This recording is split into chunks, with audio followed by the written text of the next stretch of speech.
What's going on, E39 Source? How are you guys doing? Today we're going to be doing a quick DIY fix on my 2000 M5. I do have a video on the channel, intro video for this car posted about a month ago.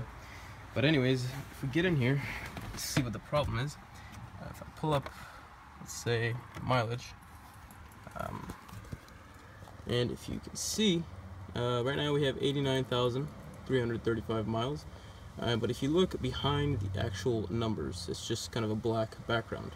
Now if you look at the temperature, which is 77, you see the digits 7 and 7, and then behind there it's kind of lit up, and it's not the case with the mileage. So I'm thinking that the little bulbs back there, one or more, may have burnt out. So what we're going to be doing today is replacing them with 5 new ones. So there are 5 little bulbs back there, and we can see once we dig the instrument cluster out.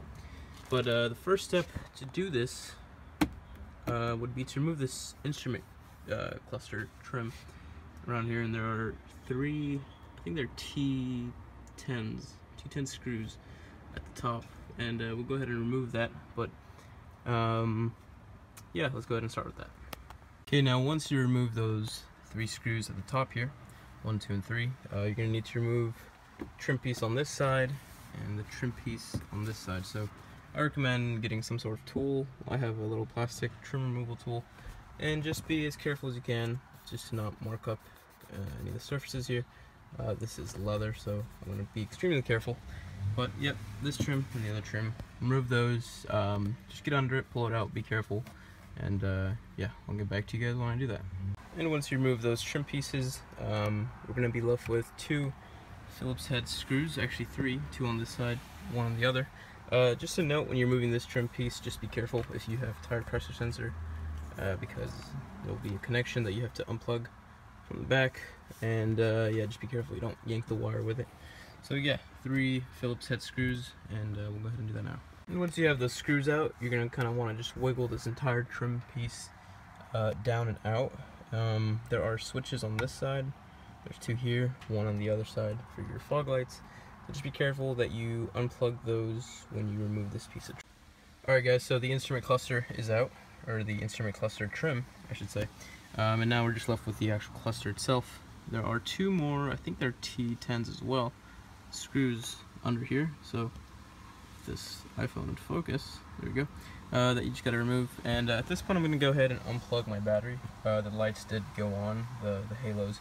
When you do unplug the switch for the headlight, those are just going to go on. So I'm going to go ahead and unplug the battery, remove those 2 screws that you see up there, and I'll get back to you guys. Once you remove those screws, you can just pretty much just pull out the cluster. There are 3 cables that plug into the back of the cluster. They are the same kind of style connectors that are used for the navigation system. If you've worked on E39, you've probably encountered these connectors. Basically, just push the little tab down and pull the little arm out, and they should unplug. So now we take the cluster here. Be very gentle with this. I guess we'll move to the trunk or some better working area. Alrighty, we have brought the cluster back in, and here are the bulbs that we're going to be replacing. You can see 4 there, kind of on the left, and then I've removed 1 that's on the right. This is what it looks like. Like I said, there's 5. I'm not sure if all mine are, well, not all mine are bad, but I'm just going to be replacing them while I'm back here. They're cheap enough.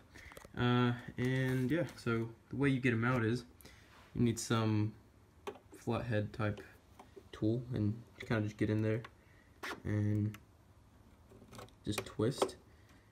And then once you twist it, get it like a needle nose. Grab, try to get this, pull, and it comes right out. So do that for the remainder, and we'll put the new ones in. Alright, so we just put the new ones in. The way you do it is you just kind of stick it in and give it about a half a turn, and it should seat right into place. But yeah, next step would be to go back and put this in the car, connect it all up, and make sure that this indeed did fix my problem. So yeah, let's go back to the car. We have it. So if we go ahead and look at the mileage now, you look behind it, it's all lit up.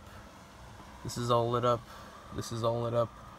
And yeah, so I guess we had 1 or 2 burned out bulbs before, but yeah, now the next step would be to just plug everything back in, make sure you put those 2 screws up there, plug your headlight switches back, and if you have a spider here, a dead spider, make sure you clean it up. And yeah, I'm gonna go ahead and put everything back together, and I'll get back to you guys. Okay, there you guys have it. Everything is put back together. I did go ahead and screw in the 2 screws that hold in the instrument cluster to the dashboard, as well as the 3 more screws that hold the instrument cluster trim around it. And on this side, you gotta just make sure to plug in the tire pressure sensor switch, as well as the fog light switch. And on this side, make sure you plug back in the headlight switch, along with the instrument cluster dimmer switch. So yeah, that's pretty much it, guys. If you have any questions, leave them down below. This isn't going to fix the problems if you're having actual pixel issues on your instrument cluster. That'll have to be repaired some other way. But if you're having issues with it kind of being dim back there, then this should help you out. So I'll leave the part number for the little bulbs that you're going to need for this down in the description. But yeah, that's about it. If you guys have any questions, let me know, and catch you guys in another video.